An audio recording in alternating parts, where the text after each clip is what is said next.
Hello everyone and welcome to today's focus, which will be our brand spanking new range of Mad Rock climbing shoes.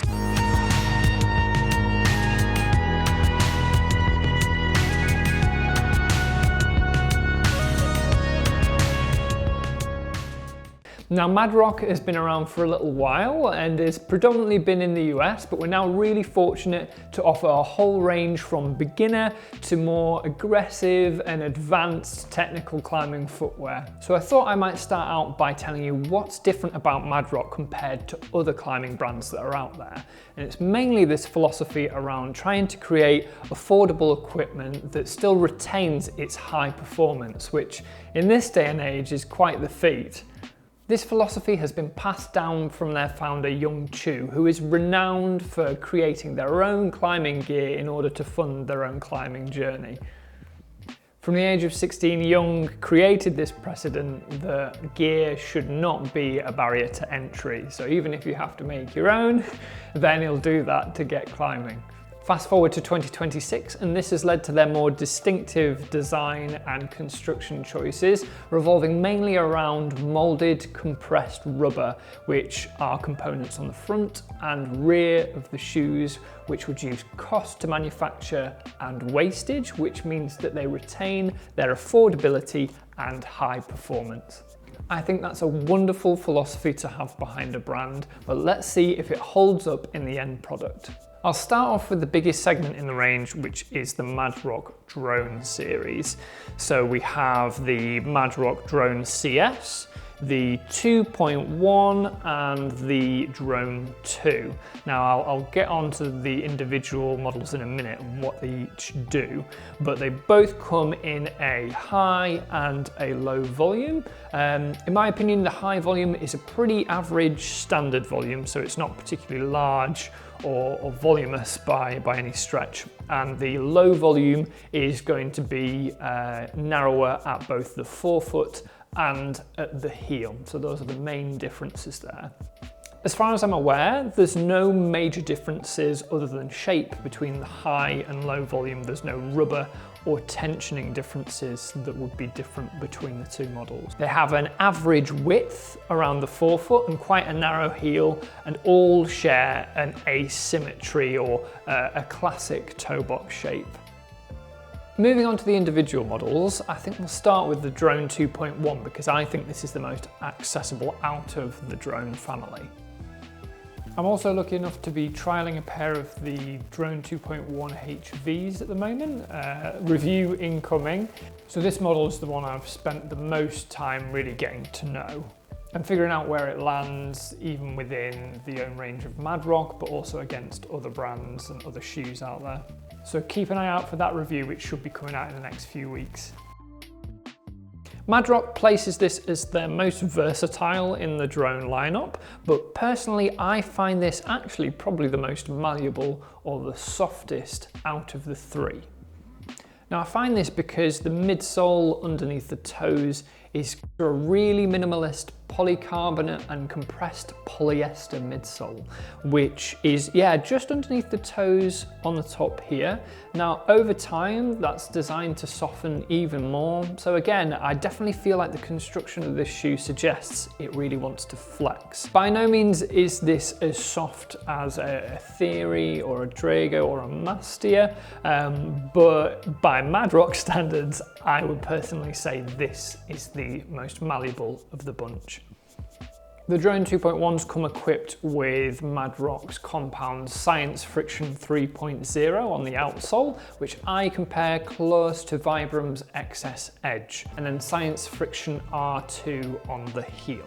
Now you can see these shoes appear to have somewhat of a downturn, but this mainly comes from the concave sole design. So the actual downturn is built into the mold on the front of the shoe. This is designed to kind of hold your toes in that Crimpton downturn position to help on overhanging terrain. And as you can see, it has a huge toe patch over the toes, which is still this outsole compound, which makes it, pretty durable. And of course, the notorious cheat heel on the back here with this in-cut drone heel. A really solid option for people wanting something for bouldering or sport climbing. I'd say as a lighter climber, so 70 kilos and below, you'll probably still find these pretty stiff. So if you're wanting something to help edge, really good option with still enough versatility to smear on volumes. But if you're above that 70 kilo mark, you'll probably be able to get even more out of these shoes as they'll feel secure on an edge, but you might be able to put enough weight down to make them smear even nicer. Next up, we have the Drone CS, which is their soft comp inspired shoe. Now, as previously mentioned, I kind of put this just next to, if not slightly above in terms of stiffness, to the Drone 2.1. And that's because the Drone CS comes with a more substantial midsole that covers all of this kind of front third of the shoe. It has a little cutout in the center here to allow for a bit more lateral flexibility, but I still feel that it is a stiffer shoe underfoot versus the Drone 2.1. Having said that, it does feature Madrock's new extreme friction rubber. Did somebody say extreme friction?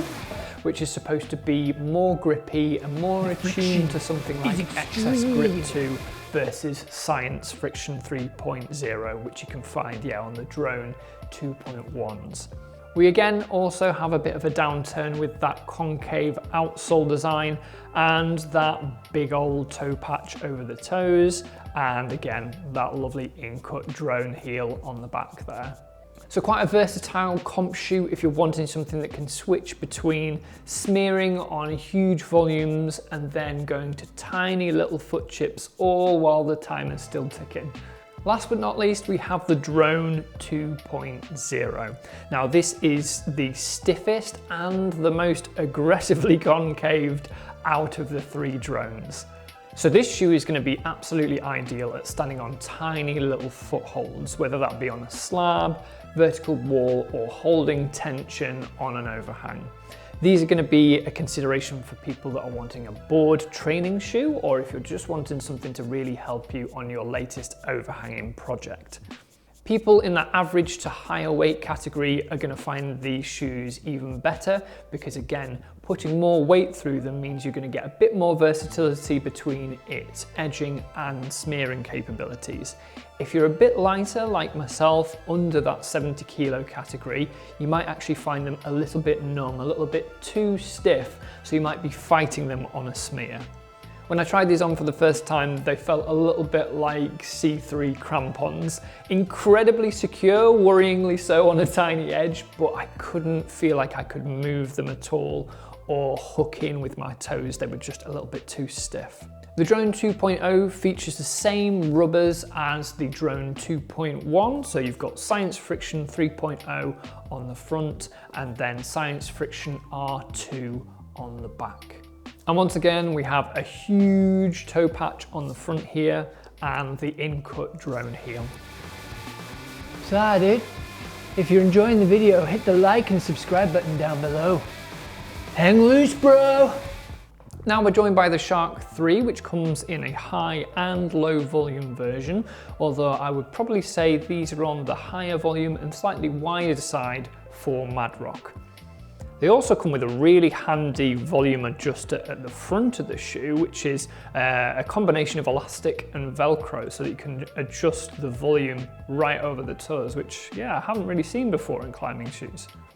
This new generation of the Shark is packed with technology, ranging from the 2 different types of rubber on one mold on the front of the Shark with Science Friction 3.0 on the bottom and the new Extreme Friction on the top for increased toe hooking capabilities. And then on the back of the shoe, they of course have taken inspiration from their famous drone heel and put a little notch in there on the side and a new notch on the top of the heel as well, which potentially gives you some new options when planting your heels and pulling through. The Shark 3 is supposed to be probably one of the most versatile performance shoes in Madrock's range, allowing smearability and edging performance with a really minute midsole just underneath the big toe there, so it allows the rest of the shoe to be reasonably flexible. It still has a slight downturn, again mainly from the shape and the concave nature of that mold at the front of the shoe, which allows the toes to sit in a nice crimped position and then get the support from that midsole to power through that big toe. A really interesting option for those bouldering, sport climbing, or doing more technical trad routes. And the grand finale is this little shoe, the Rover. Now I think this is a shoe to get potentially a little excited about because the price point is at a very competitive place for the introductory market, and I feel like you get an awful lot of shoe for the money. For those getting into the sport or for those looking for a flat, comfy, supportive shoe for hours on end at the wall, this might be a really good option for you. It still features the clever technology of molds at the front and the rear of the shoe, and it even has yet a cheeky little cheat heel at the back there with that in-cut drone style heel. It's probably not going to knock your socks off in terms of performance credentials, but again, for the money, it's a really great little shoe. In terms of fit, the Rover is reasonably broad at the front with quite a narrow heel, so it'll fit quite a broad range of people. If you're fed up of higher shoes and you're looking for your first pair, give the Rover a try. So that's been our little introduction into the Mad Rock range here at Rock and Run. I hope you've enjoyed it, but what do you think? Is Mad Rock a consideration for you now? Would you try one of their shoes? Let us know in the comments down below. And if you're still on the search for advice around climbing shoe sizing or what types of climbing shoes would be relevant to you, I'll leave our climbing shoe sizing guide in the suggested video next for you. Enjoy! Surf's up, dude!